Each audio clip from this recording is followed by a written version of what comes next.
कहानी एक sub inspector की है और कहानी लखनऊ से है। कहानी 2006 की है। लखनऊ में एक पुलिस स्टेशन है, कृष्णा नगर थाना। तो कृष्णा नगर पुलिस स्टेशन में एक सब इंस्पेक्टर उस वक्त तैनाती थी उनकी। रूप नारायण उनका नाम था। यंग सब इंस्पेक्टर, और अपनी ड्यूटी सही से वो बजा रहे थे। बिल्कुल नॉर्मल लाइफ, सब कुछ ठीक ठाक चल रहा था। 16 अक्टूबर 2006 को अपनी ड्यूटी ख़त्म करने के बाद रूप नारायण थाने से निकलते हैं और अपने घर चले जाते हैं। उन्होंने एक घर ले रखा था लखनऊ में ही। उसके बाद अगले दिन उन्हें वापस ड्यूटी ज्वाइन करनी थी, लेकिन वो सुबह ड्यूटी पर नहीं आते और आमतौर पर ऐसा होता नहीं है।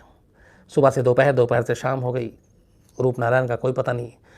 उनको कॉल किया गया, उनके मोबाइल पे फ़ोन नहीं उठाया उन्होंने। तो पूरा दिन निकल गया। अजीब सी बात थी, लेकिन ये लगा कि कोई इमरजेंसी आ गई होगी। तो अगला दिन फिर आ गया।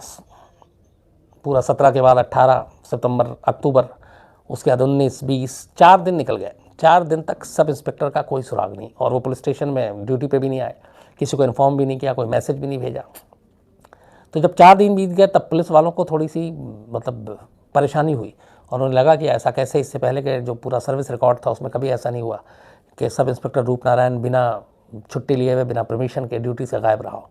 और एक पुलिस वाले का ड्यूटी से यूँ गायब हो जाना बिना बताए हुए, वो अपने आप में भी इसलिए सीरियस होता है क्योंकि हमारे देश में आमतौर पे जो पुलिस स्टेशन और पुलिस फोर्स है पहले से ही कमी है, और हर एक के हिस्से में काम होता है। किसी को हर रिपोर्ट पहुंचना होता है, किसी की ड्यूटी किसी जगह पे होती है, बीट अफसर होते हैं। तो मैन पावर के हिसाब से ही वो सारा कैलेंडर होता है, उनका फिक्स होता है, ड्यूटी चार्ट बनती है। अब ऐसे में अगर एक शख्स गायब हो जाए तो वो लॉ एंड ऑर्डर के लिए भी फिर ख़तरा हो जाता है, क्योंकि ड्यूटी पे तो होनी है, आपको लॉ एंड जो ऑर्डर है वो मेंटेन करनी है। तो 4 दिन तक जब सब इंस्पेक्टर का कोई सुराग नहीं मिलता तब पुलिस वालों को थोड़ी सी परेशानी होती है और वो उनकी चिंता बढ़ जाती है। इसके बाद अब ये तय होता है कि भैया ढूंढा जाए। तो पहली जो सुराग, जो तमाम चीज़ें कोशिश छानबीन की गई, तो पता चला कि सब इंस्पेक्टर का कोई रिलेटिव, कोई रिश्तेदार है ही नहीं यहाँ पे। तो किससे ढूंढें? तो ये हुआ कि चलो घर से ही शुरुआत करते हैं। तो पुलिस की टीम एक जो कृष्णा नगर थाने से, वो सब इंस्पेक्टर रूप नारायण के घर पहुंचती है 4 दिन के बाद पहली बार। और 4 दिन के बाद जब वो घर पहुंचती है तो घर पे उनका दरवाजे पे लगा हुआ ताला एक तरह से इंतज़ार कर रहा था। घर के मेन गेट पे ताला लगा हुआ था। पुलिस को और भी थोड़ा अजीब लगता है, घर में ताला लगा हुआ है। आस पड़ोस के लोगों से पूछताछ करती है पुलिस, तो पता चलता है किसी ने देखा ही नहीं कई दिनों से। तो अब पुलिस क्या करे? फ़ोन पे कोई रिस्पांस नहीं था, कोई और रिश्तेदार, कोई किसी के ज़रिए कोई जानकारी नहीं मिलती। पुलिस टीम वापस लौटती है, अपने सीनियर्स को बताती है। सीनियर्स जितने भी रूप नारायण के नोन पर्सन थे उन सबको खंगालने की कोशिश करती है, कोई फ़ायदा नहीं होता है। सबसे हैरानगी की बात यह थी कि सब इंस्पेक्टर की कोई फैमिली मेम्बर के बारे में कोई जानकारी ही नहीं थी और पुलिस उन तक पहुंची भी नहीं थी। तो अब चूँकि 5वां दिन आ गया, पुलिस को लगा कि मामला गड़बड़ है, क्या किया जाए। तो फिर कुछ चश्मदीदों को साथ लेकर पुलिस वापस सब इंस्पेक्टर के घर पहुंचती है। घर का ताला तोड़ती है। ताला तोड़ने के बाद घर के अंदर जाती है। अंदर जाती है पुलिस, तब हैरान रह जाती है क्योंकि बेडरूम खुला हुआ था, उसके अलावा बाकी कमरे खुले हुए थे। सिर्फ मेन गेट पे ताला था, बाकी सारी चीज़ें खुली हुई थी। लेकिन हैरानी ये चीज़ें नहीं कर रही थी। हैरानी इस बात पे हुई, जो घर के अंदर के कमरे का मंजर, ख़ासतौर पे बेडरूम का जो मंजर था वो अजीब था। सारा सामान घर का बिखरा पड़ा हुआ था और सब अस्त व्यस्त। ऐसा लगता था जैसे किसी ने घर की तलाशी ली है लूटपाट के नीयत से या किसी और वजह से।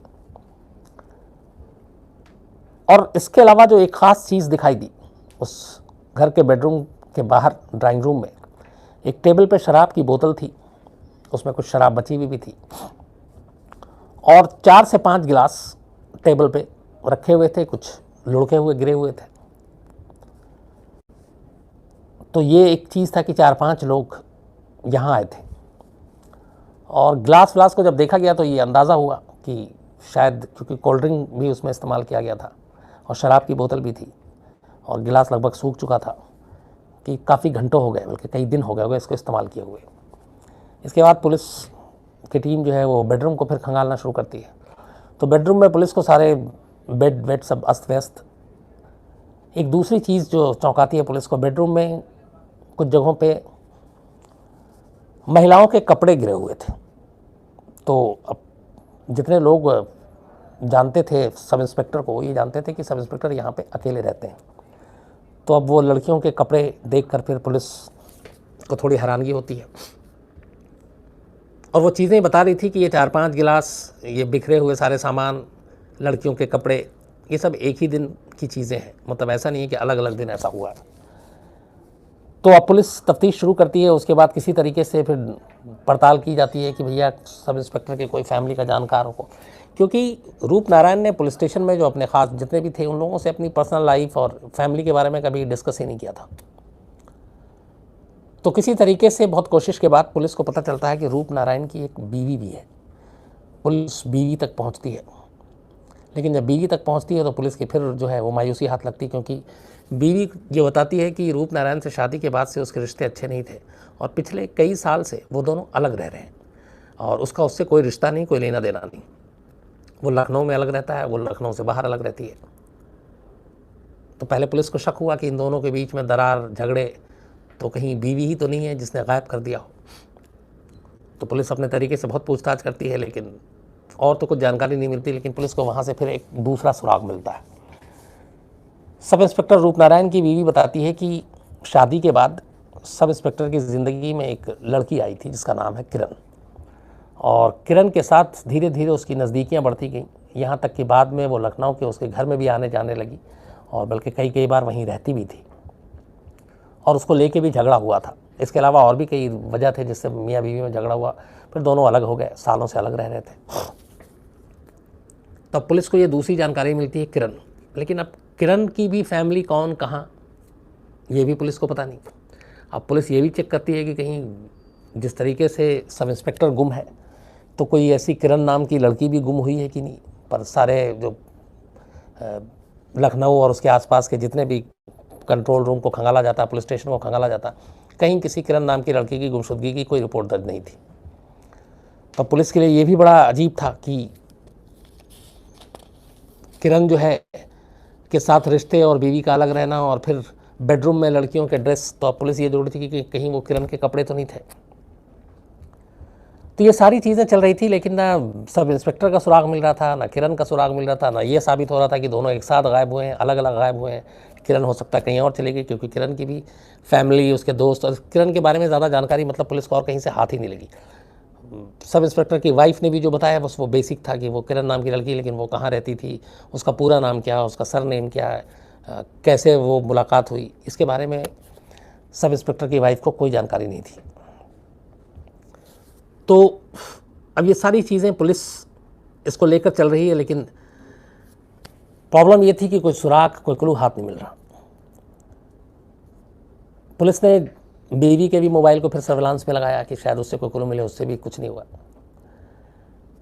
इसके बाद फिर अब आई बारी कि लखनऊ में रहते हुए ऐसी दोस्ती जो सब इंस्पेक्टर की हो वो कौन कौन लोग हैं। पुलिस की अपने ही अंदर पड़ताल की गई तो ऐसा कोई मिला नहीं जो बहुत क्लोज हो। इसके बाद और दोस्तों के बारे में फिर जब खंगालना शुरू किया गया तो भी पुलिस को कोई जानकारी नहीं मिली, और दिन बीतता गया, और लेकिन अभी तक सब इंस्पेक्टर घर नहीं लौटा। इसी बीच में तफ्तीश के दौरान ही एक बार पुलिस को पता चला कि एक हिस्ट्री शीटर, एक बदमाश था लखनऊ का, जिसका नाम था कक्कू दुबे। कक्कू दुबे और सब इंस्पेक्टर रूप नारायण के बीच में दोस्ती की बात सामने आती है। अच्छा, आमतौर पे एक पुलिस और क्रिमिनल के बीच में जान पहचान या दोस्ती कई बार पुलिस वाले भी अजीब तरीके से नहीं लेते, इसलिए कि कई बार ऐसे क्रिमिनल भी जो है वो पुलिस के लिए मुखबिरी करते हैं, और वो उनके एक तरह से नेटवर्क, एक तरह से सोर्स होते हैं किसी क्राइम तक पहुंचने, क्राइम को रोकने या किसी गैंग को बस्ट करने में। तो कक्कू दुबे के बारे में जब पुलिस को पता चला तो पुलिस ने कक्कू दुबे का मोबाइल नंबर निकलवाया और उसने सर्विलांस पर लगा दिया।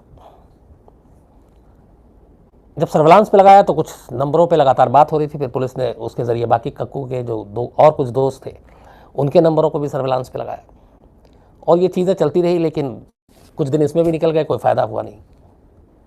लेकिन फ़ोन सर्विलांस पे लगा हुआ था।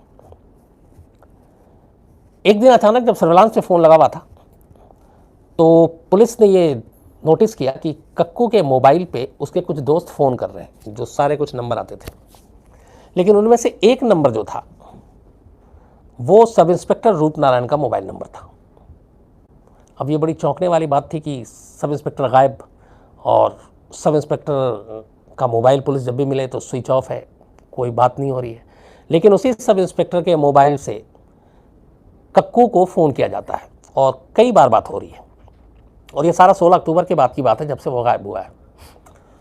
तो जब इन नंबरों पे बातचीत होने लगी और सब इंस्पेक्टर के मोबाइल से कक्कू के मोबाइल पे कॉल आने लगा, तो फिर पुलिस ने फैसला किया कक्कू दुबे को उठाने का। आखिरकार कक्कू दुबे को पुलिस उठाती है और अपने तरीके से फिर उससे पूछताछ करती है, और जब उससे हिरासत में लेकर पूछताछ की जाती है तो फिर कक्कू दुबे पूरी कहानी सुनाता है। वो बताता है कि सब इंस्पेक्टर रूपनारायण से उसकी 10 साल पुरानी दोस्ती थी, और ये दोस्ती जो थी वो उसके सब इंस्पेक्टर बनने से पहले की थी। बाद में वो पुलिस फोर्स में आया, और जब वो लखनऊ में पोस्टेड हुआ तो उसके बाद वो भी लखनऊ में था और वो अपना क्राइम की दुनिया में काम करता था, तो कई बार वो उसकी मदद भी करता था, लेकिन दोस्ती भी थी। तो वो हमेशा उसके लिए शराब और बाकी चीज़ें उसका इंतज़ाम करने को कहता था, तो ये कक्कू करता था। फिर उसने बताया कि सब इंस्पेक्टर की ज़िंदगी में एक लड़की आई जिसका नाम किरण था, और किरण के साथ वो बहुत ज़्यादा नज़दीकी था, बल्कि किरण सब इंस्पेक्टर के घर पे भी रहने लगी।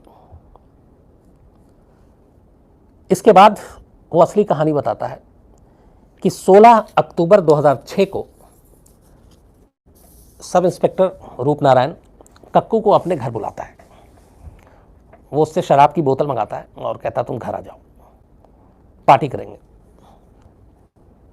तो कक्कू दुबे अपने और 3 साथियों को लेकर, जिनमें साबिर, रॉबिन और रिंकू लाला, पुनीत, बल्कि 4 दोस्त और एक कक्कू 5, ये लोग अपना सारा सामान लेकर करीब रात 11:30 बजे सब इंस्पेक्टर के घर पहुंचते हैं। रात को ही वो ड्यूटी से लौटा था। जब ये घर पहुंचते हैं तो देखते हैं कि वहाँ पे सब इंस्पेक्टर रूपनारायण मौजूद है और साथ में किरण भी है। इसके बाद ये सब शराब पीना शुरू कर देते हैं। बेहद ज़्यादा शराब पीने से सभी लगभग नशे में थे। और इसी बीच में कक्कू के इन दोस्तों की और कक्कू की नेहा किरण को लेकर नीयत ख़राब हो जाती है। सब इंस्पेक्टर लगभग पूरी तरह नशे में आ चुका था, और इन दोस्तों की उस लड़की को लेकर नीयत ख़राब हो जाती है उसी सब इंस्पेक्टर के घर के अंदर। इत्तेफाक से तभी एक कॉल आता है सब इंस्पेक्टर के मोबाइल पे। वो कॉल पता नहीं कोई अर्जेंट कॉल था, कोई ख़ास था। वो इसकी वजह ये थी कि उस कॉल को रिसीव करने के लिए रूपनारायण कमरे से बाहर चला जाता है, बल्कि घर के ही बाहर निकल के वो बात करता है, और वो बातचीत लंबी होती है। इस बीच में जब वो बाहर जाता है तो ये लोग शराब पी रहे थे, इनको मौका मिल जाता है, और ये उसी सब इंस्पेक्टर की गर्लफ्रेंड को सब इंस्पेक्टर के घर के अंदर ही मॉलेस्ट करना शुरू कर देते हैं। और इसके बाद चूँकि वो 4-5 थे तो उसको धमकाते डराते भी हैं, और फिर वो उस लड़की के साथ रेप करते हैं। इस बीच में जब ये हो रहा था तब तक फिर वो वापस आता है रूपनारायण अपने घर के अंदर। जैसे ही घर के अंदर आता है, इन्हें पता है कि ये जो लड़की है ये उसकी हालत देखेगा और उसको देखेगा, वो अपनी कहानी बताएगी, तो फिर कुछ गड़बड़ भी हो सकता है। और सब इंस्पेक्टर के पास उसकी सर्विस रिवॉल्वर भी थी, 9mm की पिस्टल। तो 2 लोग उस वक्त बाहर थे घर के, और वो उसके लौटने का वेट कर रहे थे, और नशे में थे सब। 2 दोस्त ऑलरेडी उस लड़की के साथ मॉलिश कर रहे थे, उसका रेप कर रहे थे। तो फ़ोन पे बात करने के बाद जैसे ही रूपनारायण वापस घर के अंदर दाखिल होता है, पीछे से कक्कू और उसके 2 दोस्त उसका गला पकड़ सब इंस्पेक्टर का, चूँकि वो ऑलरेडी बहुत नशे में था, और उसका गला घोंटते हैं तब तक जब तक कि वो मर नहीं जाता। इसके बाद उसी के घर में, सब इंस्पेक्टर के घर में, वो उसका कत्ल कर देते हैं गला घोंट कर। उसको मारने के बाद फिर सारे उसकी गर्लफ्रेंड के साथ रेप करते हैं, और रेप करने के बाद उसका भी गला घोंट कर कत्ल कर देते हैं। अब दोनों को मार तो दिया, उसके बाद इनका फिर नशा थोड़ा उतरता है कि ये क्या कर दिया, लेकिन अब देर हो चुकी थी।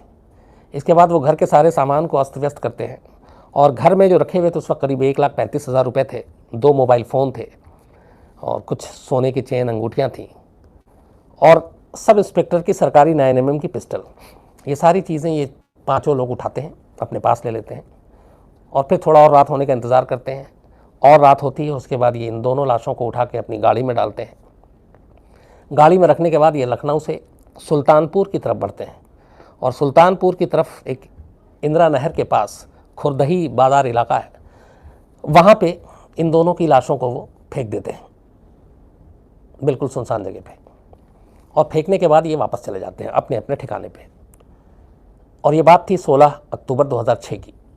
16 को ही आखिरी बार ड्यूटी से लौटा था सब इंस्पेक्टर। उसका 4 दिन तक वो आता नहीं, फिर पुलिस घर जाती है, उसके बाद इन्वेस्टिगेशन होता, कोई पता नहीं चलता है।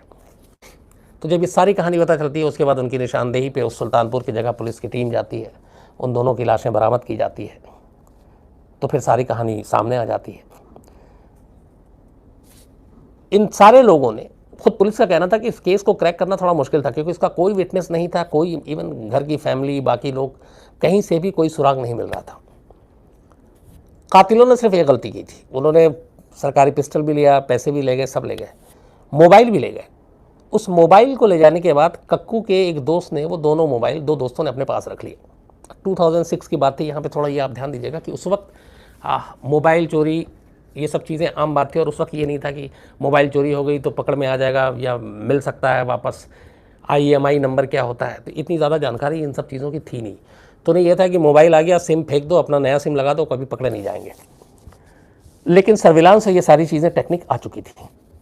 तो चूँकि एक पुलिस अफसर का मामला था मिसिंग का, तो पुलिस ने इसलिए अपने सारे घोड़े खोल दिए थे, और उसी सर्विलांस के ज़रिए इन कातिलों ने जो गलती की थी वो ये कि उसके मोबाइल में सिम डालकर और वो बात कर रहे थे, और वो कॉल कर रहे थे कक्कू को। अब सवाल ये था कि एक सब इंस्पेक्टर गायब है और उसी के मोबाइल से कॉल आ रहा है कक्कू को, तो इन चीज़ों ने पुलिस को एक हिंट दे दिया, जिसके बाद पुलिस वहाँ तक पहुँची। तो मोबाइल के कॉल करने की वजह से और उस मोबाइल साथ ले जाने की वजह से ये डबल मर्डर का केस खुला, वरना शायद इसमें जिस तरीके के एक भी सबूत, विटनेस, गवाही कुछ नहीं थी, कोई मोटिव भी सामने नहीं था, वो मुश्किल था इस केस को खोलना, नंबर 1। नंबर 2, ये एक प्री प्लान मर्डर नहीं था, ये सब कुछ अचानक नशे में हुआ, नशे में नीयत ख़राब हुई, नशे में उन्होंने उसी की घर में उसी की गर्लफ्रेंड के ऊपर बुरी नज़र डाली, उसके साथ फिर गलत काम किया, और उसका रिएक्शन कुछ होगा उस सब इंस्पेक्टर की तरफ से, इस डर से उस सब इंस्पेक्टर को मार डाला। तो ये थी कहानी लखनऊ के कृष्णानगर थाने की, जिसके एक सब इंस्पेक्टर की इस तरीके से मौत हुई और इस तरीके से जान गई। बाद में उन 5 पे केस चला और उन्हें सजा।